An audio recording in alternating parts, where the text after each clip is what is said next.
Thanks for tuning in to The Real Deal Show, brought to you by eBodyboarding.com and Tribe Boards. Well, welcome to The Real Deal Show, folks. It's been a while since I've done one of these, but today I happen to be at the Boogie Fest, which is sort of the brainchild of Patti Serrano, who we all know and love very well. And I have with me three luminaries, three legends in the sport of bodyboarding that, in my opinion, are the unsung heroes of bodyboarding. And I'm going to tell you why. So sitting next to me here, this is Roger Waller. We have Scott Evans and Joe Evans, not related. Not related, no. Evans, same last name, but unrelated. And who are these guys, you might ask? Well, you should know who they are. They are among the very first practitioners of the sport of bodyboarding in the world. So they all got their start here in California. They all were very involved at the very beginning stages of bodyboarding, and among the first, what we would call professional bodyboarders back in the 70s, when there was no such thing as being a pro bodyboarder. And just want to say welcome to all of you guys. Roger, put her there. Always good. Scott, Joe, pleasure. Sorry making you reach across. That's all right. And we're here at Oceanside Harbor, where, kind of bodyboarding as an industry really kind of kicked off. And all of you guys were there at the very early stages of this whole thing. And I'm going to start on the end with you, Joe. So now you're living up north. You're in the Ventura area. Correct. I live up in the Ojai Valley. And so tell me about your start in this whole thing, this whole world of what used to be called the boogie. Yeah, I started about 1976. I was practicing rider at Zuma Beach. I was one of probably three guys that had a bodyboard back then. It wasn't real popular yet. One day, a lifeguard drove down the beach and he said, "Hey, we're having a bodyboard contest down by this other tower, quite a ways away. You really ought to go down there." And I was older than all these guys. I was like 22, 23, 24 years old, or 23 years old. And I go, okay. So he gave me a ride in his little lifeguard truck, and we go down there, and I meet this young, attractive blonde gal named Patti Serrano. And I go, "Hi, I'd like to enter your contest." She said, "Well, okay, but there's nowhere. We're all sold out. We're full. But you can ride with the AA guys if you want." I go, "Who are they?" She goes, "These are the best riders in California." I go, "Oh, okay, well, I just want to try it. And I don't have any money, by the way, either." She goes, "I don't care. Don't worry about it." So then I met these two guys, and I met, of course, the blue-eyed Tony Prince, which we just became friends right away. Both these guys, we competed that day together. It was a fun day. I ended up winning that contest, and that immediately brought Patti into the life. And next thing I know, she's calling me up and going, "Hey, we're going to start a series of jamborees on the beach. Would you like to help?" And I'm like, "Sure." So I guess we spent the next 4 years, every summer, every weekend at a different beach in California. The three of us and two or three other guys, including Tony. And we did nothing but interact with children and young adults and get them on a board, get them on a boogie, and keep them on a boogie the whole time they were there. And it was life-changing for me, because it opened me up to public service, which ended up being my career for the rest of my life. Yeah. So I owe a lot to these guys and to Patti. That's so awesome. I mean, we all have a connection with Patti. And by the way, I'll link my interview with Patti as well as Tony Prince at the top of your screen back to back here, because she obviously had a major impact in all our lives. And Scott, can you tell us how you got into this whole thing as well? I think it was more in the 73, 74. I think that when it started. Even earlier. Yeah, I had a kit board, so I had to put a board together. An L200 skin kit board. Just started riding with it. I saw a couple, like you said, just out in the water, there's only a couple people, and that's sort of how me and Roger became friends as well. Because you saw him in the water. Yeah, I mean, our first meeting, I don't even remember when the first day we met was, but we were brought together. I don't know if we knew each other. We went to the same school. Yeah. We didn't know we rode. He had a green L200, had a blue L200. Eventually we got together, whether it was with Patti or just starting these contests or starting our own offshore surf shop team that we had in Carlsbad as well. But we all got together and did that. Same thing, the jamborees. Every month, just going down, teaching the kids how to ride. That was the fun part. Then we started going back east, and the kids had no idea what a boogie board was back east. So it was fun to see their eyes, catch as many waves as we could to show them how it works and have fun. And, Jay, you're from back I was east. there in one of those in 1980, July, in Ocean City, Maryland. And that's where I saw Roger and Tony Prince and I think Bobby Owens. And was like, what? I had no idea you could do that stuff on a bodyboard. And that totally sparked my whole life, which led us here Today, 40 some odd years later. So in a lot of 44 ways, years we later. all have a connection that has literally changed our lives. Oh.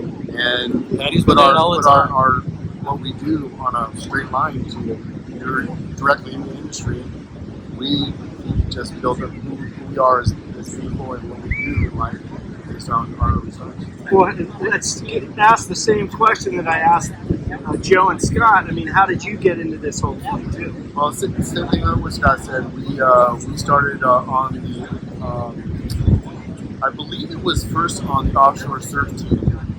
A local surfboard company had sponsored us, and it was me and Scotty and Patti. I think Patti was on it as well.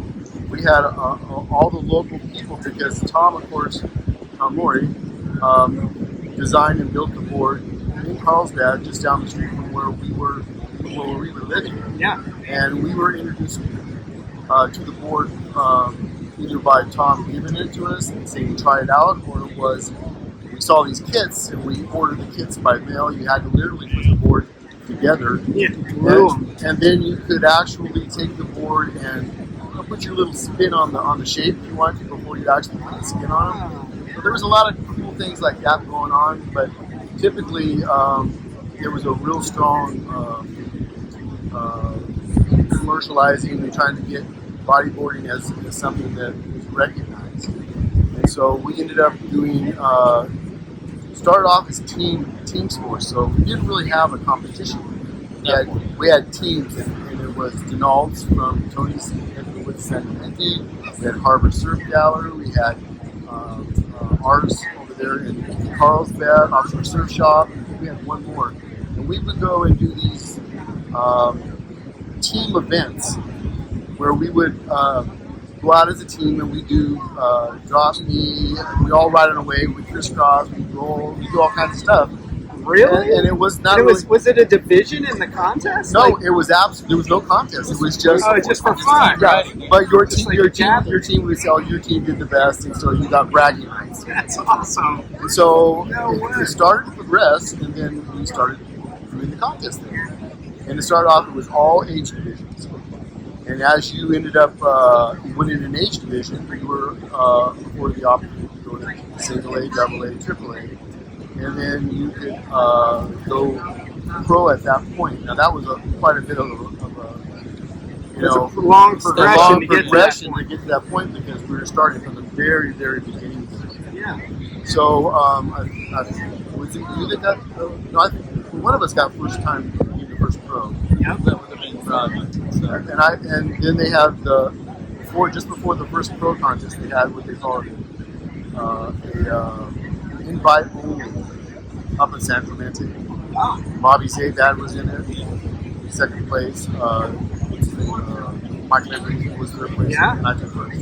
That's insane. So that was the very first, semi-pro competition that you had to win a certain amount of contests to get invited alone. Wow. And then, of course, with the trips that we had from the jamborees, in order for you to go to these different places, like there was Florida, Virginia Beach, Ocean City, Maryland, New England, Hawaii. I don't remember New England. You had to have a certain amount of wins under your belt, and then they would ask you, do you want to go to? Yeah. And they would usually be 3 or 4 people. Yeah. and it was all paid by Morey Boogie Yeah, at the time. I was going to ask you that. They covered all your They expenses. covered all the expenses, Yeah. all the equipment, all the food, all the hotel stay, everything. And then if you had other things that you wanted to do, of course, you'd be out of your own pocket. But basically, it was kind of like an all expense paid work trip.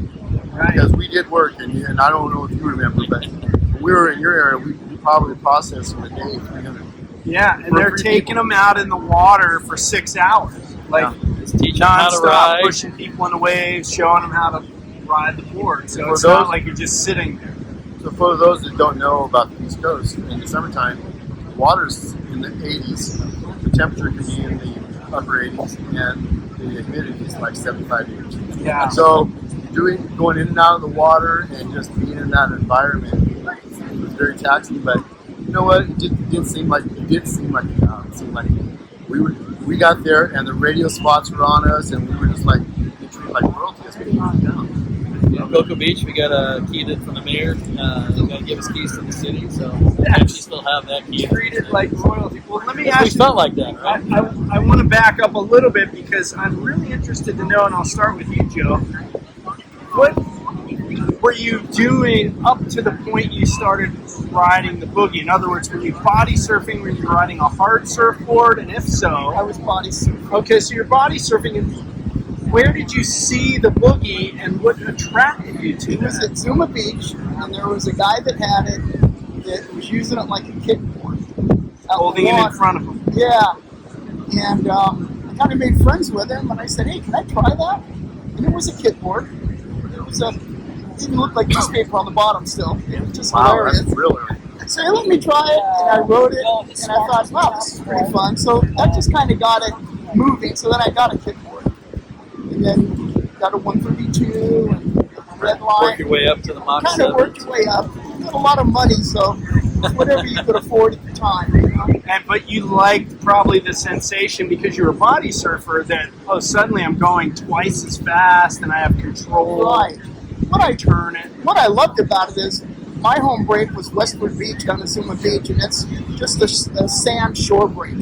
No matter how big it is, it lands on dry sand.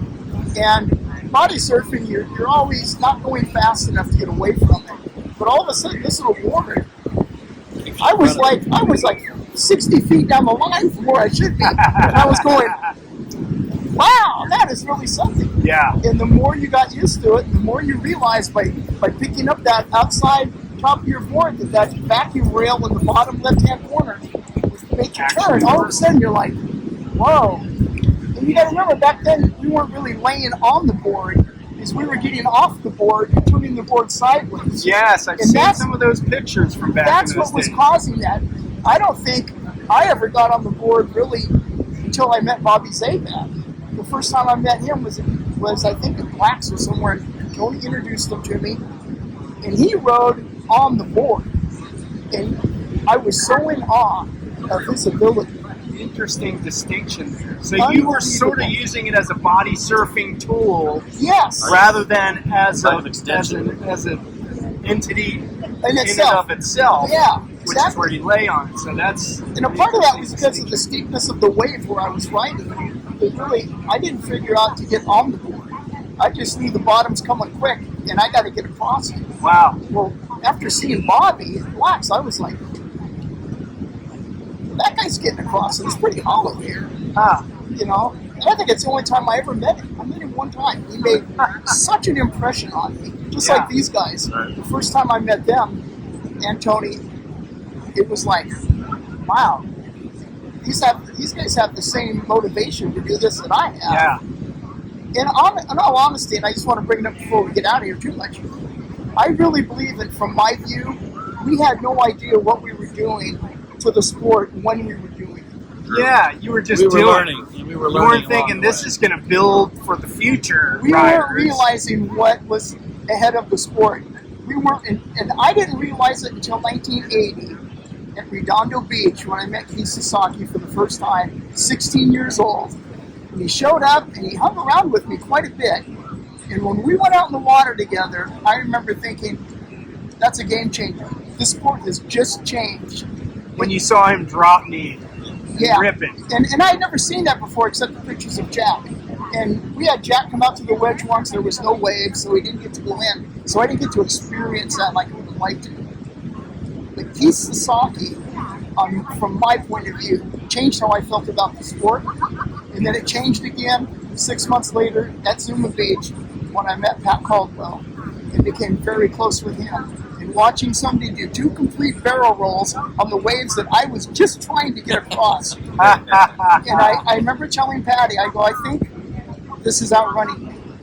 Wow. This is serious. And of course, I started my career later on in 1980. But those 2 young men, and the way they carried themselves, their personalities, I mean, we all carried ourselves we're all very wholesome people. Yep. And we knew there were children around, so there was no goofing off. It was all about those kids. Well, that's why Patty got you guys involved. Correct. She sensed that. And Pat and Keith were all about the performance of that board and increasing that performance. And it was very. It's a different change. It was the changing of the guard, so to speak, in my opinion. That's when I saw the sport change and go just skyrocket. I love it. Scott, what about you? Like, same? Were you a body surfer? I was riding a rubber mat. Okay. Oh yeah, the green mats. And then what? You saw somebody? Doing it for whatever reason. I got a kit board that was already put together, and then I got another kit board that was put together. I started riding it, and like I said, I don't have memory of how we got connected unless it was a contest. I just decided I want to try it. I'm having fun with this, and it's just had a blast. And I mean, since day one, it's been a blast. And then when you get invited to, hey, you want to come help and judge and do all that, it's a good feeling. You're feeling motivated. You just want to keep going. Yes. And going. Along those lines, like, did you feel like you were? I'm pretty good at this. I should see how I match up against others, or was it? Well, I love this thing. It's so much fun. I want to be around other people that also love it. Is that why you got involved in the contest? I thought I was very competitive at first. Okay. But I think like when Keith and Pat and everybody got in, I was knee riding. This drop knee thing. Like, I was always knee riding. Double knee. Yeah, double knee. And then when I would try to drop knee, he would always call it my drop squat, the way I stood on. So it really was a drop squat before it was a drop knee. Okay. We just had a blast. I just do my belly 360s and just we El Rolo, I don't know where that name came from, but we were just having a blast. Well, belly 360s is what is now called a 360 or a spin. It used to be called a belly 360, and then there was that move that's now called a helicopter. It's like an outmoded move. I'll bust one out every now and then. That was called a spinner. That was was right? Yeah, I remember spinning. Or Around you without actually laying get off on the it, right? board That's what and I'm spin it around yourself. Yeah. That And then get back on. that was way before the belly 360. Yes. That was Spinners way was before. first. That was when we were still getting onto the board. We were off the board and we would spin across Spin the it. wave. Yes, I remember guys like John Blankenhorn, I was about to say Stuart that. Hayward. Yep. Right. John Blankenhorn was Yep. like the master of Spin. the what was then called the spinner. Yep. Yeah. Later became He called rode the he rode helicopter. for There you go. Yeah. So same deal for you. Were you a surfer? No, I surfer? was actually the same as Scotty, and I didn't know this until this present moment, is that I was a rapper. And I a was rapper. rafter. Oh, rafter. Okay, I was like, So- rapper. Bust out Sing some it, rhymes sing it, right now, Roger. Yeah. Rafter. I was too. That's how I got in. And so basically, I remember going out of Tamarack and just taking the biggest wave you can find and just getting the thrill of dropping down an 8-foot face. That's Yes. it, just straight down. And it was just there wasn't now they're riding those rafts like they were bodyboarders, but Yeah, it's It's made back a then. resurgence. yeah.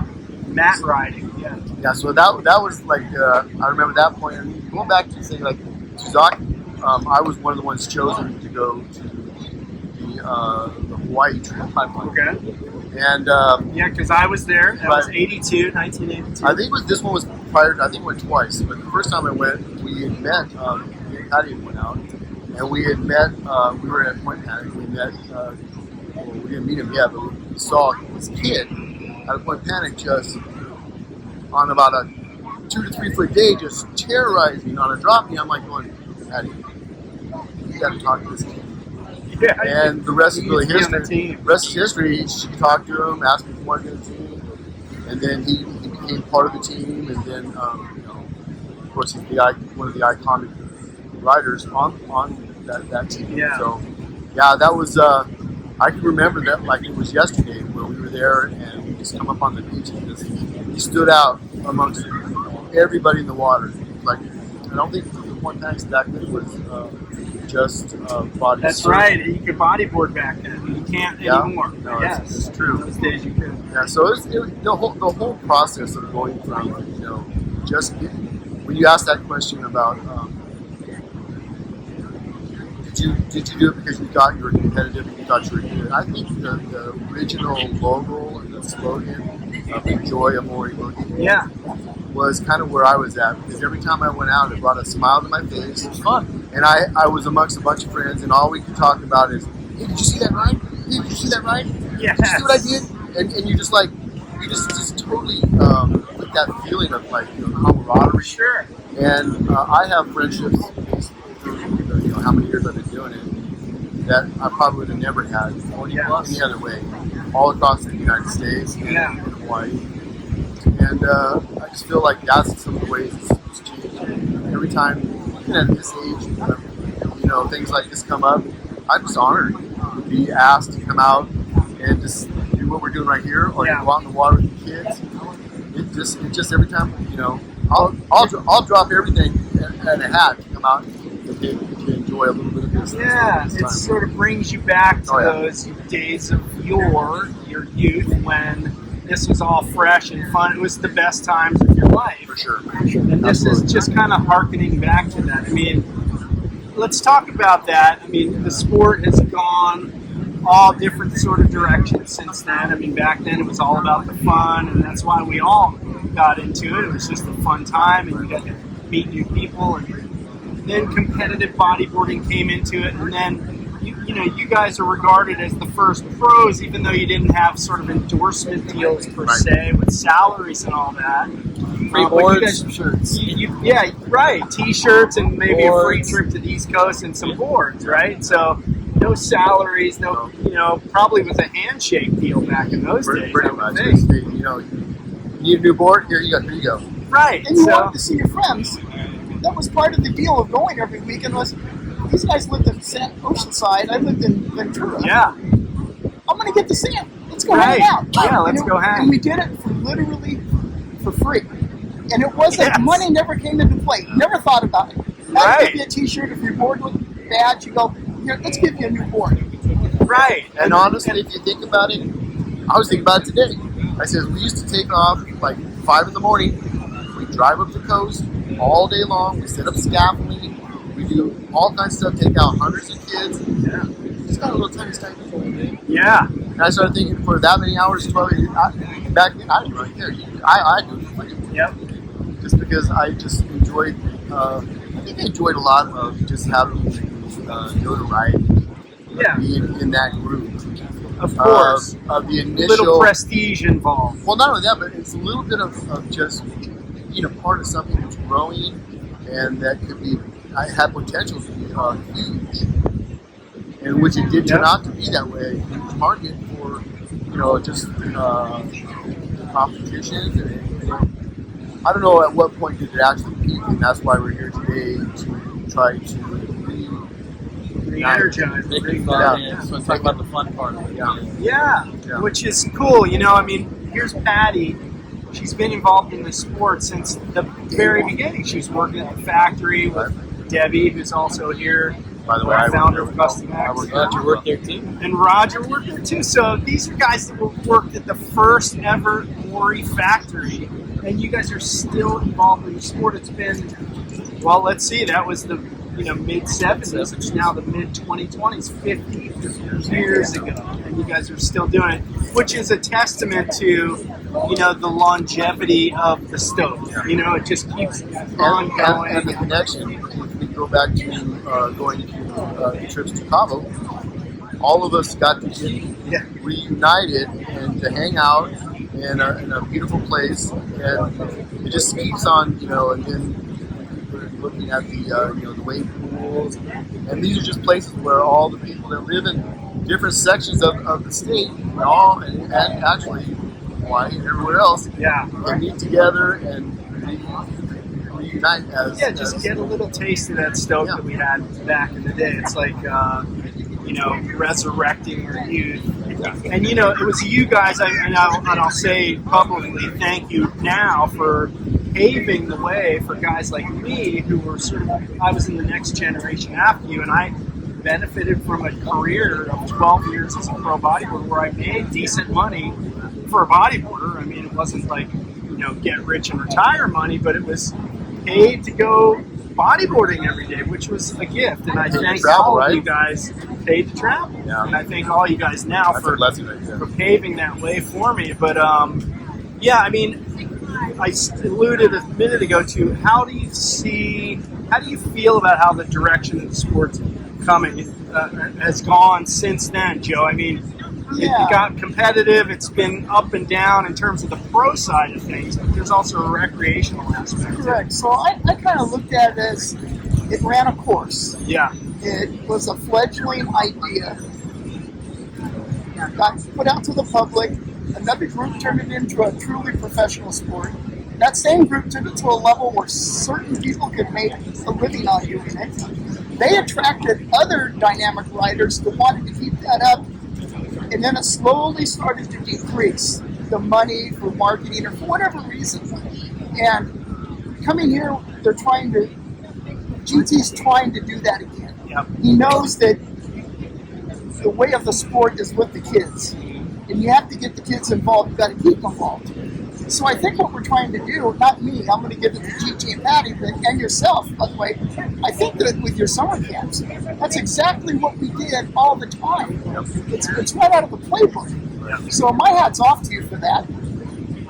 I think that we need to I don't think we'll get back right away to where it was, but we have to start by filling the beach with kids on boards. Yeah. That's where it has to begin. It's like starting over. It is starting over. And we can add so many great elements to it now because of technology, because of people like you that have gone into running a private business that supports this. Yeah.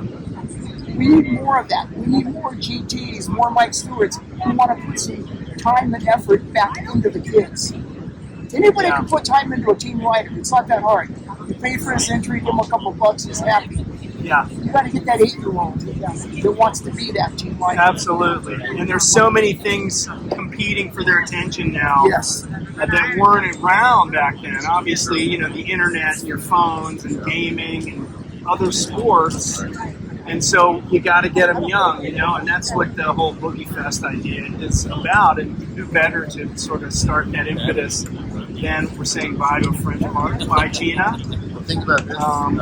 Then Patti. The general, just everybody that's involved at a young age, if you're grabbing those kids, that America in general is starting to lose healthy kids because they sit behind these desks and they play video games. And they're not out like when we were kids. All we did was run around and exercise and do stuff like that, and that's why our generation seemed to be on a healthier end of things. And I feel like a lot of the newer generations, they would prefer messing with technology over having to exert an emphasis. Totally. And so we have to somehow connect with them and let them know that not only are you doing something fun, but you're doing something that is helpful for your life. Yeah. Long term. Yeah. Because you're setting a goal that this is what you do, and you're going to be healthy if you continue to do it. Yeah. My whole thing, after I got kind of in the back end of competing and stuff like that, I always thought, especially when you're doing these jamborees, is I want to be that guy. Because there's sometimes you teach older people, in their 70s, whatever, and I want to be that guy that has that energy level that wants to do it. And they're in the contest, and look at them. They're competing at a decent level, and that's what I aspire to be for my own personal things. I want to be that guy that's at that age. I'm still out there doing it to the best of my ability at that age. Jay, just watching the few kids that played in the trailbreaking game played with the board for the first time. There was definitely one or two that never really ridden the wave before. You can just see it in their eyes running back out to try it again. Even though we're helping them, they're helping them. They got that thrill. Yeah, a couple of these kids are going to keep And that's what we're trying. And as I'm out there in the water, there's like 4 kids out there are absolutely just shredding, kicking our butt. And I'm like going, wow, these kids are good. I think, I've always said this, one of the allures of wave riding is something called intermittent reward, which is the same principle as gambling. You go to a casino and you throw coins in a slot machine, you lose, and then suddenly you win. It's just like surfing. You paddle out, or bodyboarding, you paddle out, you get a crummy wave, suddenly you get a great wave. And you're like, that felt good, I want more of that, I'm going to go back out and try again. So it's a sport that has intermittent reward, which is the incentive for a lot of people. It's an addiction. It really is an addiction, intermittent reward. Gambling is an addiction. But this is a healthy one, right? In my eyes. It's a healthy addiction. You get out there and it's not just the exercise factor, but it's, to me, the escape from all of those distractions that we mentioned, video games and social media and all that. It's gone. You just are out there in the ocean. No one can bother you, contact you, reach you. And it's down to that pure act of catching and riding the wave and focusing strictly on, I need to get from here to there to make this wave, right? So it's almost like a pressure valve for modern society. At least for me it is at age 60 now. That's what it is for me. It's not about I'm going to go out and get the best wave and I'm going to be bummed if I don't. You guys, we talked about this earlier. I think we talked about it on the beach where, I just want to go out. If I get a good wave, great. If I don't, I'm in the water. Hey, this is a win. Right? You commonly say any day in the water is better than any day at work. Totally. And the other part is I'll be getting a little frustrated. Things are getting a little, chaotic. Yeah, in and life. I get a little grumpy. Sure. And my wife turns around and says, "Why don't you go out in the water?" There you go. And I bet I can talk to any one of these guys, and they will say the same thing. Their wife is a big proponent of when you're not in a space where you're being as nice as you can be. If they want you out in the water. In the water. And typically, I can tell you as soon as I get out of the water, I think to myself, "What am I so stressed about?" Listen, you're 63, or I'm 63 walking in the water, feeling 63, but I'm feeling a hell of a lot younger when I come out. Totally. That's I'm with you. Your adrenaline or whatever it is, your blood, racing through you. It's got you out of that. Yeah, there's so many benefits. I mean, how old are you guys? I'm going to ask this question. We know you're 68, 63. Okay, so, we are sort of the elder statesmen of the sport. Is the plan to continue until you can't do it anymore? I mean, we all have issues, health issues, injuries, whatever, family stuff, work stuff that may keep you out of the water, but is the plan to try to just keep it moving as long as you possibly can? Yeah, for me, 2 things. One is to continue with people, reconnecting with people from back in the days. And we had a 30-year gap where we never even saw each other because I really got out of the sport and started a career. The Mexico trips were huge because I got to meet you and Vicky.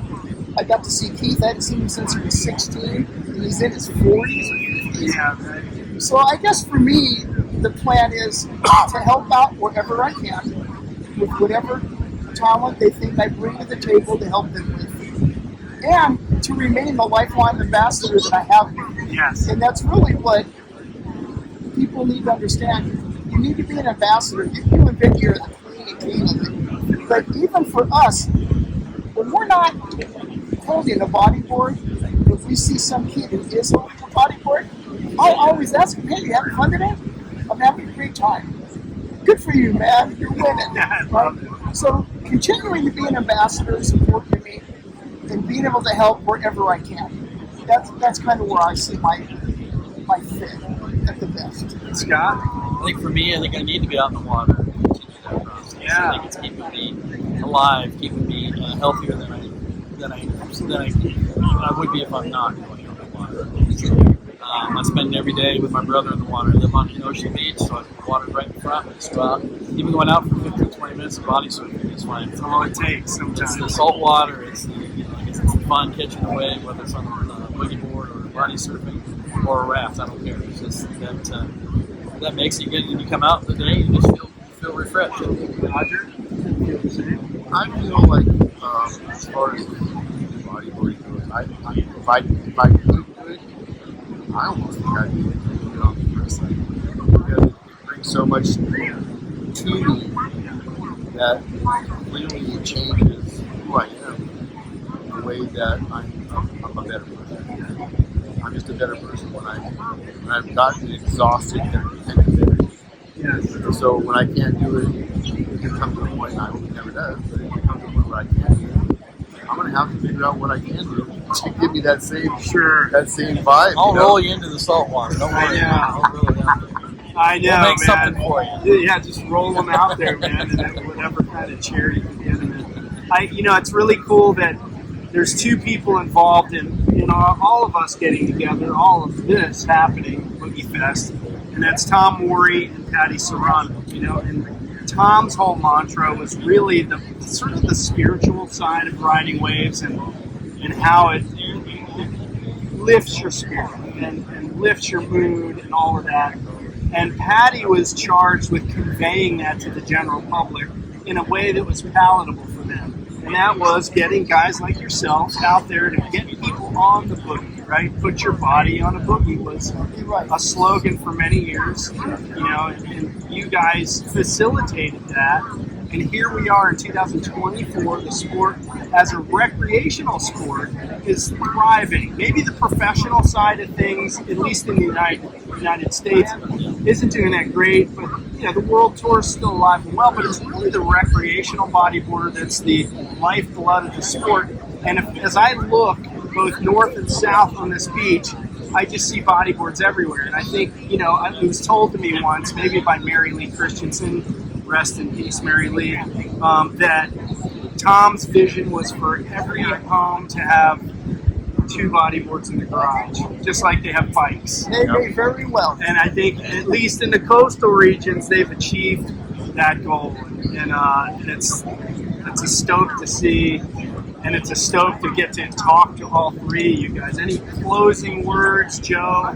No. You said it all. I mean, Yeah, it's amazing. It's a wonderful thing, and I would just encourage people that if you're a young man or young woman and you have a group of friends that you go to the beach with, you get out of college, you lose sight of them, they're going to come back. You're going to run into them again. We've made relationships that I'll never be able to lose. Yeah. I just can't. Yep. So Keeping them going as long as you can. I love it. that's really what it's about. Rekindling. And everybody has that opportunity through the bodyboard. Yes. Everybody can do that. Yeah, the bodyboard is the touchstone. It brings together multiple cultures, men and women, old and young. It really has that ability. It's the Bible everybody puts their hand on before they go in the water. Yeah, I like that. Keep it on. Bumper sticker. You heard it here first. Scott? For me, I love what Patti's GT's doing. I love that they've got this started again. They were the first one that was down here. Like Joe said, anything to get all of us together is, I'm gonna, I'll call in sick for work if I have to. And I see you at all these events. All you guys. I mean, Joe, a little less because you're so far north, but yeah. And Roger, same thing. Final words. I have a question. Sure. Okay. I want to know what you think will bring back bodyboarding as a whole back to the sport. Yeah, that's. What do you think? What would be your fix? What's your idea of how that would look? What would that look like? Well, I'm here because I think this is a start. You think this is I really think the whole grassroots movement of going up and down the coasts was great. Obviously, got me into the sport really hardcore. Seeing you guys come to my hometown, but I think it's a great way to introduce it to new people who may not otherwise have ever heard of this, or maybe even don't even realize it's a sport. They just think, oh, it's this thing, I'm just going to go in the water. They don't realize you can actually do some cool things on it. So I think this is the start. Where it goes from there is anybody's guess, because quite frankly, back in the early days, Morey was the only company initially. They had all the board sales. They had the financial wherewithal to be able to do events like to promote it, right? to promote it. Now there's 80 bodyboard brands, and they're all slicing up that pie into these little slivers, and nobody really has that budget to do, a broad-reaching jamboree series or Boogie Fest series. So kudos to GT and Larry Tamaga for working with Patti to get it off the ground. But I think this is a great start, and I think I would just love to see more of this. I would say, like, in the heydays of the jamborees, we brought in companies like Sundays. True. And I feel like that's a good avenue because, like you said, there's so many bodyboarding companies, and a lot of them are kind of small in nature, so they don't really have that budget to promote it. Although, if they could, it would only benefit. Right. It's going to benefit more and more sales of boards. Yeah, and back in those days when Kransco bought the brand, they had a marketing office here in Oceanside that was run by Mary Lee and Mary Webb at the time, and their whole purpose was to promote bodyboarding, which was great because you had a huge corporation, Kransco, a big toy company out of San Francisco, that was pushing it, right? So, if that corporate structure existed now, we may see a faster sort of deployment of events like this. But it's going to be a slow process as Patti and guys like on the East Coast, like Mike Strawley, my friend in Maryland, try to get this grassroots thing going. But I think this is a great start. I think the way that's going to pick up the momentum the best, because there is no single big group that can put this together. You're right, you're cutting up the pie. So we have to collaborate with other institutions, the junior lifeguards, the parks and recreations, the summer camps put on by eBodyboarding. We need to have that collaborative effort.